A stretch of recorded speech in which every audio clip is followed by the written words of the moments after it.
Today we're out here taking a look at the 2016 Mazda MX-5. Now many people feared that the MX-5 or the Miata, or whatever it is that you want to call it, was not long for this world. And that's because of fuel economy regulations, crash regulations, and of course budgets, because the MX-5 does not sell as well as a Mazda 3 or Mazda 6 worldwide. Not only did the engineers at Mazda not listen to the naysayers, but they have also managed to completely redesign the Mazda MX-5 and make it perhaps even truer to that original Miata. Up front we have this much more aggressive design language that is not exactly shared with the rest of the Mazda lineup. It actually is a little bit more distinctive and a little bit specifically styled for just this MX-5. Now if you don't like this particular look, then Mazda would be happy to sell you the new Fiat 124 Spider, because it is very, very heavily based on the MX-5. In fact, other than a new engine under the hood, bumpers front and rear, and a slightly tweaked interior, it's basically the same car. Not only are these headlamps much more aggressive than last year's headlamps, but they're also full LED in every model. From the side view, you can see that the MX-5 still has these very classic rear-wheel drive roadster proportions. We have a long hood up front, even though it is a four-cylinder engine under there. We have a relatively short body right here, and then we have a very small trunk lid out back. Now these are different proportions than you see in something like an Alfa Romeo 4C, because the 4C is a mid-engine vehicle. So the engine is actually back here behind the passenger compartment, between the passenger compartment and the trunk. Although the front end is a little bit different than other Mazda models, the rear end is very obviously a Mazda model. We have these distinctive tail lamp modules which are reminiscent of what we see in the Mazda 6. Our model is the club trim, so we do have a different treatment down here to the bottom of the bumper. We have twin exhaust tips on the right. Now one thing you won't find is a backup camera in the back of the MX-5, because that would add extra weight. Most MX-5s in the world have to make do with a 1.5-liter four-cylinder engine. However, in America we get a bit more power and we have a 2-liter four-cylinder engine. This makes 155 horsepower and 148 pound-feet of torque. Well, that may not sound like an awful lot of power. You have to keep in mind this vehicle weighs barely over 2,300 pounds. That's about 33% lighter than a Honda Accord. That's also a decent amount lighter than anything along the lines of a Mustang or even compact cars like a Honda Civic or Toyota Corolla. When you take a look at the position of the engine, it's very obvious that this is a rear-wheel drive vehicle, and you can either choose a 6-speed manual or a 6-speed automatic. You'll get 27 miles per gallon city, 34 highway with the manual transmission, and 27-36 with the 6-speed automatic transmission. One thing you'll notice right away under this hood is where the front axle is located. It's actually just about in front of the engine. This is very similar to what we see in BMW's models like the Z4, and as a result this has a very BMW-like weight balance. It is a hair tilted to the front with about 52-53% of the weight up front and the rest in the back. That means this is a very, very well-balanced chassis. Curb weight has an enormous impact on the way a vehicle drives, the fuel economy that it gets, and the way that it handles.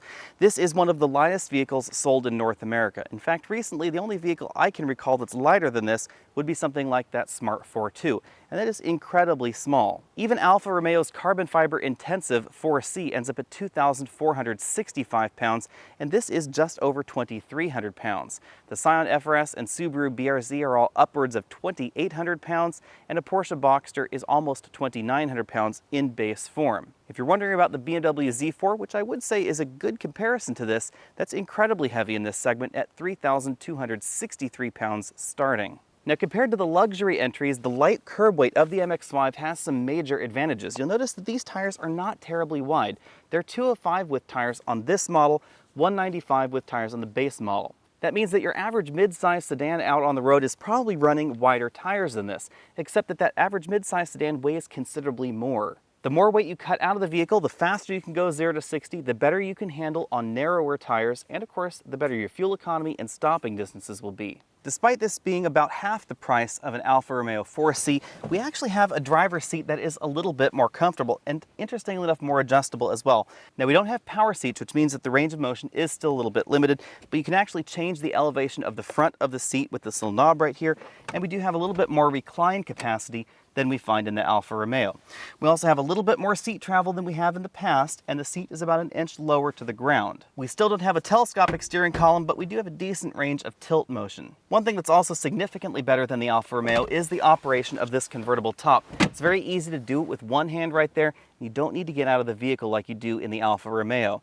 That's because this was designed from the ground up to be a roadster like this, and the 4C was actually intended originally as a hardtop, and then they just sort of lopped the top off and put that tiny little canvas roof in its place. The top is also very easy to raise up with just one hand. You just pull that lever right there, reach back behind you, and then pull the top up into position. You can obviously raise and lower the top when you're in motion, but I would advise not doing this over about 30 miles an hour or so, because the wind does catch the top in an interesting fashion, and it makes actually putting it completely back a little bit more difficult. The most important thing to know about the MX-5 is that, very much like the Alfa Romeo 4C, this vehicle is designed to be very, very lightweight. That's why in our particular model we don't have a double-lined roof.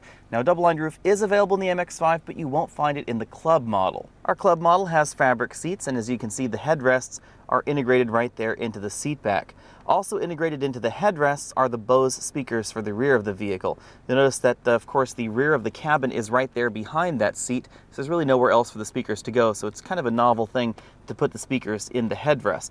If you're using the Bluetooth speakerphone, then the voice of the party you're talking to will come out of the headrest speakers on the driver's seat only. Taking a closer look at those seats, you can see that we do have relatively aggressive bolstering on the passenger side as well as the driver's side, and then ours has the red stitching running right down the center. Even though the MX-5 and Alfa Romeo's 4C were both designed with ultra lightweight construction in mind, we actually find a much nicer and much more typical interior inside this cabin than we do in the 4C, and the 4C is actually a hair heavier than this. So we actually have soft touch plastics right here on the door panels. You won't find a storage cubby on the door. The hard plastic trim on the top of the doors that wraps onto the dashboard with this tiny little piece right here is color-coded to the exterior color of the vehicle. Mazda locates some tweeters right there on the A-pillar. We have these attractive circular air vents that are similar to other Mazda models. The dashboard is a hard-touch injection molded dashboard. However, if we go lower in the dashboard, we actually start finding some soft touch materials. One thing you won't find under here is a glove box, because of course that would add extra weight. However, we do have floor mats and carpet in this vehicle, and that's something that you don't get in something like that Alfa Romeo, because it's again going after that ultra lightweight construction. Now, yet again, this vehicle has carpet even though it's actually lighter than that 4C. Unlike ultra lightweight exotic cars out there, we actually have a color touchscreen infotainment and navigation system. This is basically the same one that is used in the Mazda 6 and the Mazda 3. If you want to know more about this particular system, click that banner at the bottom of your screen. You'll be taken on over to our dedicated review on this particular system. We have two large air vents right below that, the button for our keyless go system, and a single zone manual climate control system. Automatic climate control is available depending on the model that you get. Scooting on down from that, we'll see that we have a storage cubby right here. I was able to put an iPhone 6 right in there. Behind this door, you'll find the SD card slot for the built-in navigation. We also have that single auxiliary input right over there. Below that, we have our 6-speed manual transmission shifter in our particular model. Reverse is all the way over to the right. We push down and then up. Continuing back, we have a very traditional handbrake right there, and then we have the controller for that Mazda Connect infotainment and navigation system. Direct access buttons for media, the home, and our navigation. We have a back button, a favorite button, and this is also where you'll find the volume knob, very much like Audi's MMI. Between the front seats, we have a softly padded but very tiny armrest, and the plastic on either side of it is hard again. We lift that open to reveal a storage cubby that is barely able to accommodate a wallet. Now, Americans love our cup holders, and you'll actually find them right back here behind that tiny armrest. The cup holders are very small, and they don't really hold on to sodas terribly well. You'll find the optical disc player right back there behind the cup holders. If you aren't a fan of cup holders, or you want to lose a few ounces from the vehicle, you can actually unplug the cup holders and then just toss them away somewhere. Also behind the cup holders, we have a lockable storage cubby, and this is large enough to hold things like camera lenses. You have your instruction manual in there. It is a little bit deeper than you might think. That's where that sort of thing goes in the vehicle. That removable cup holder can also be relocated right here onto the passenger side of the center console. It plugs into a little slot right there in the center console itself. While we're over here on the passenger side, I should point out this relatively large driveline hump that exists on the passenger side of the North American MX-5. We do have something somewhat similar on the driver's side, but it is much smaller. On the driver's side, we have an instrument cluster that's styled very similarly to other Mazda models. We have this very large central tachometer, this very small triangle right here is actually a digital display, and it would actually tell you what gear you're in once the gear is engaged in our manual transmission model. We have a speedometer over here on the right side, and then on the left side we have a digital display that shows you things like your current trip computer information. We can cycle through that with a button on the steering wheel. We also have a digital fuel gauge and a digital engine temperature gauge. If you have the cruise control enabled, this would also show you your set speed right over there as well. Moving out from there, we do have a relatively thin-rimmed 3-spoke steering wheel. If you want something that's a little bit thicker rimmed, you could probably swap in the steering wheel from the recently announced Fiat 124 Spider, which again is almost exactly the same as this vehicle, except that it uses a slightly different steering wheel. We have our cruise control buttons on the right side of the steering wheel, and on the left side we have volume up, down with voice command in the middle. So you toggle this up for volume up, down for volume down, and then you just press it in for the voice command button. Same thing going on with this button module. We have track forward, we have track backward, and then we press in for that trip computer in the instrument cluster. We have dedicated phone hang-up and pickup buttons as well. Obviously, because the MX-5 is a small vehicle, we have a small trunk in the back. Now, it is a hair larger than the Alpha 4C. You'll find the release button for it right down here, just above the license plate, and it opens up to give you almost 5 cubic feet of storage space. Now, even though this is a little bit bigger than we find in the 4C, you can still only put one roller bag in the back because it's not that much larger. Now, you can put a 26 or 28-inch roller bag back here, but most importantly, you can't put two 24-inch roller bags, which means you can't do a weekend away for two and have two separate bags. As you can see, you can definitely put more inside this cargo area than you can in the 4C. So I'm going to have to give this one notch higher when it comes to my exclusive trunk comfort index. One of the nice things about the MX-5 is that when you're out here on your favorite winding mountain road, it is very easy to raise and lower the top all by yourself while you're in motion. You just pull that handle right there. Once you get the hang of this, you can actually close the lid, lock it right into place, and then raise the windows right like that. It's actually quite easy to do by yourself once you get the hang of it. And that's because the roof is very small and it latches right into place just behind the driver. If you were worried that the MX-5 would be slow because it has that 2-liter naturally aspirated engine under the hood, then you might be pleasantly surprised by the numbers. This ran from 0 to 60 in 6.3 seconds. That's a decent amount faster than the Scion FRS or the Subaru BRZ, which were right around 6.9 or so. Now, this is notably slower than the BMW Z4 or the Alfa Romeo 4C that I keep mentioning. The 4C is significantly faster at around 4.1 seconds 0 to 60. That's thanks to its dual clutch transmission and its turbocharged engine. What allows the MX-5 to go from 0 to 60 faster than the FRS or BRZ is this ultralight chassis, and that's also what really helps out the braking score. This one went from 60 to 0 in 111 feet. Now, that is shorter than the regular versions of the MX-5 because we are in the Club Sport model with the summer tires that are wider. When we take a look at the competition, the wider tires that we see in the Alfa Romeo 4C help it stop shorter than this, but it actually was only a few feet shorter. Thanks to the Brembo brakes on our particular model, fade resistance is excellent. Now, the wider tires affect not only braking but also handling out on the road. I'm going to give this an A- when it comes to handling, because at 205 with tires on this particular model with the widest tires available from the factory, this is not going to handle as well as some of those other options out there. I would, however, rank handling very similar to the FRS. Now, the FRS uses low rolling resistance tires from the factory. They're very similar to what we see on performance versions of the Toyota Prius in certain world markets. The low rolling resistance tires in the FRS are actually there for a reason. It's so that you can actually use that car to sort of practice track driving. It makes the rear end of the vehicle and the front end of the vehicle kick out at lower speeds than you would find in something like a Corvette, for instance. So that means you can explore the limits of the vehicle at lower speeds than you would in something like a Corvette, or in this particular instance like an Alfa 4C. We have something similar going on in the MX-5. Although the handling limits in this vehicle are higher than the FRS or the BRZ, they're definitely lower than something like a very expensive Corvette or that Alfa Romeo. That's because this vehicle had a different mission in mind. This is all about handling precision and handling feel, not necessarily absolute grip. As you'd expect with a statement like that, the feel is absolutely excellent in the MX-5. You can definitely tell exactly what this car is doing. We get a lot more feedback from the front tires than we do in a wide variety of vehicles out there. Now, this doesn't have manual steering like we find in the Alfa Romeo, so it is still a little bit more muted than that Alfa, but that also means that this is much more livable on a daily basis than the Alfa.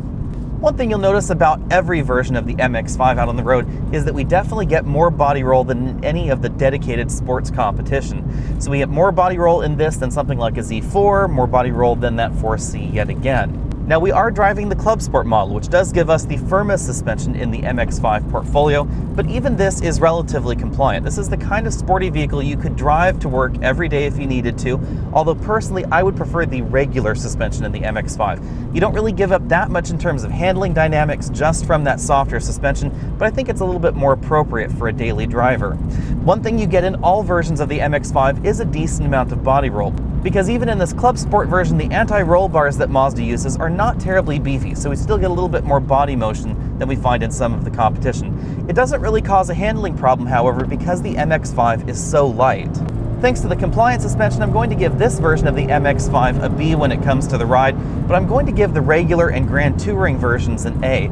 This again is definitely the kind of vehicle you could live with every day. The one area of the MX-5 that I would have difficulties living with on a daily basis really would be the cabin noise. Cabin noise in this vehicle came in at 76 decibels, which is actually quite loud. That's only 1 decibel quieter than the Alfa 4C, and the 4C so far is the loudest vehicle that I have tested. This is definitely much louder inside the cabin than your average compact sedan. When it comes to fuel economy, I'm going to give this an A+ hands down. Despite driving this car very hard during this week out here on my favorite winding mountain roads, I've still been averaging 31.2 miles per gallon. That's because this gets absolutely excellent numbers out on the highway. And even though I don't drive on the highway that much, the small portion of my daily commute that is out there on the freeway, I've been getting about 41, 42 miles per gallon at around 70 miles an hour. That is incredibly good in this segment. That is definitely much higher than any of the other lightweight vehicles that this competes with. Pricing is the real area where the MX-5 excels. It starts at $24,915 for the base sport model. And the base sport model is actually very well equipped. It, of course, is this ragtop model that we're seeing right here, and you also get the LED headlamps that we're seeing here as well. Pricing really is what sets the MX-5 apart from the competition, because even the FRS starts at just around $25,000. So right around the same here. This is a better performing vehicle all the way around. The FRS gets you a little bit more power, but it is actually a decent amount heavier, and so this is actually quicker 0 to 60. Same thing goes for the Subaru BRZ. And if you load your BRZ all the way up, you end up at $29,000, which is really close to the top end price of the MX-5. Only you don't get the same kind of equipment we get over here. BMW's Z4 is obviously going to be fantastically more expensive than this, ranging from about $49,000 to over $70,000. And the Alfa Romeo 4C is basically the same story, $53,900 for the hard top version. You pay about $10,000 extra for the soft top version, like we're taking a look at right here. And if you fully load your 4C Spider or your regular 4C up, you'll be north of $70,000. The MX-5 is all about excellent performance and excellent dynamics for an excellent price as well. Obviously, a BMW Z4 or the Alfa Romeo 4C will out-accelerate and out-handle this, but they're going to cost you about twice as much. I don't really think they're twice as good either. In fact, when it comes to overall driving dynamics, the 4C comes very close to this, but I actually prefer the way this vehicle feels to the 4C. The Alfa 4C has a more Porsche-like weight balance. It's a little bit heavier in the rear than it is up front. That means the front is very, very willing to turn, but for the average driver, especially the novice driver, this is going to be more predictable in terms of the way it behaves out on the road. Also, very much like the FRS or the BRZ, this has incredible feel on small tracks. So if you like autocross, things like that, you're going to get the excellent rear-wheel drive dynamics and the feel out of this vehicle, very similar to what you see in the Subaru or the Scion at those lower and probably safer speeds. Now, on something more expensive like a 4C or a Z4, in order to get that same sort of feeling, that same sort of experience, you're going to have to go a little bit faster. So that means if you're looking for something like a starter track car to really hone in your driving skills, something light like this with relatively narrower tires is actually a benefit. Sort of in that same vein, maintaining an MX-5 is going to be considerably less expensive than the Z4 or the 4C. Everything is going to cost less in this vehicle. Tires, engine repairs, brake jobs, etc. Everything has been designed for this much lighter curb weight and, of course, the narrower tires, etc. we get in the MX-5 that makes those things less expensive. Also, there are more MX-5s made, so it's a lot easier to find specialty performance parts or aftermarket accessories for your MX-5 than your 4C. Alfa hasn't even sold 500 of the 4Cs in the United States, so that aftermarket tuning is very, very limited. Now, of course, in reality, the only direct competition to this vehicle is the FRS and the BRZ. I don't think that many people are going to be cross-shopping a Porsche, a BMW, or an Alfa Romeo with their Mazda, but that just goes to show how excellent the driving dynamics in this vehicle are. The FRS and the BRZ do have excellent dynamics, but they don't road hold this well. So this takes that same sort of excellent rear-wheel drive, very well balanced feel to the next level. I also found the interior in this much more comfortable. It's definitely more modern than we get over there in the Scion or the Subaru, and the fuel economy is much better in this as well. My bottom line is that this is definitely one of the best two-seat vehicles that I have driven this year, and if you're shopping for a convertible or a roadster and you don't need the back seats, definitely put the MX-5 on your list. Your pocketbook will definitely thank you. Thanks for taking the time to check out this video. Again, I'm Alex Dykes. This has been the 2016 MX-5. Go ahead and click those buttons down there at the bottom of your screen for the related videos. Subscribe to this channel. Find me over on Facebook, and I'll see you next week.